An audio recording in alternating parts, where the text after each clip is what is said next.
pool. Reuters. The more closely you read Donald Trump's comments about North Korea in his State of the Union address, the more plausible it becomes that he is preparing for war.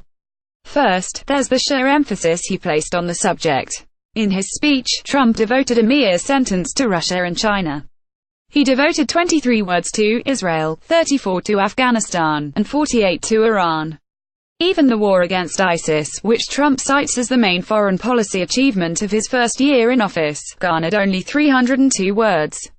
North Korea received 475. Second, there are the things Trump didn't say. The Olympics begin in South Korea in 10 days, and the South Korean government hopes participation by athletes from the North will ease hostility on the peninsula.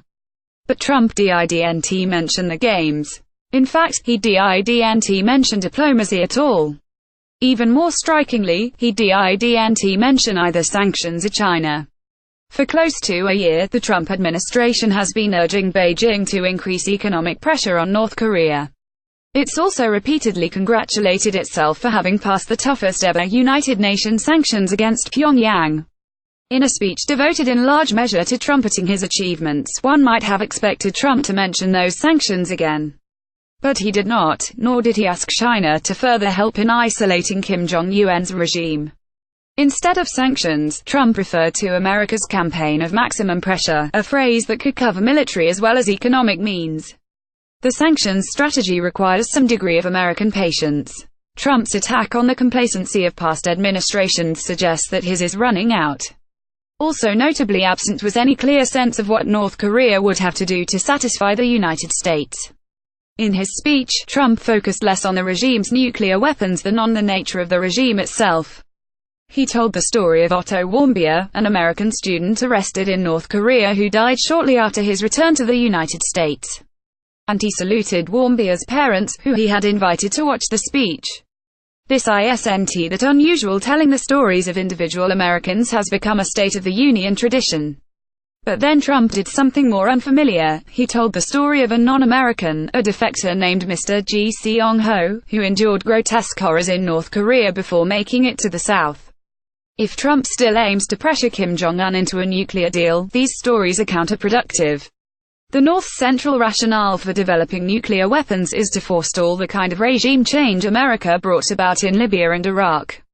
Trump, by emphasizing the depravity of the North Korean regime in his most high-profile speech of the year, thus strengthens Kim's justification for never giving his nukes up.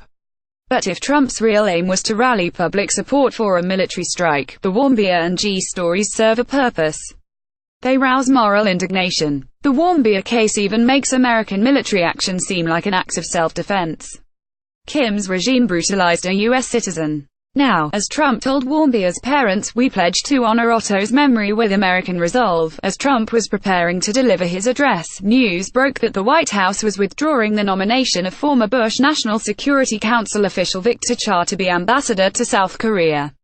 The Financial Times reported that Cha had been asked by administration officials whether he was prepared to help manage the evacuation of American citizens from South Korea, an operation known as non-combatant evacuation operations, that would almost certainly be implemented before any military strike.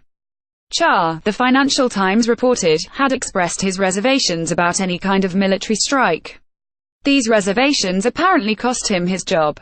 Maybe the FT story is wrong.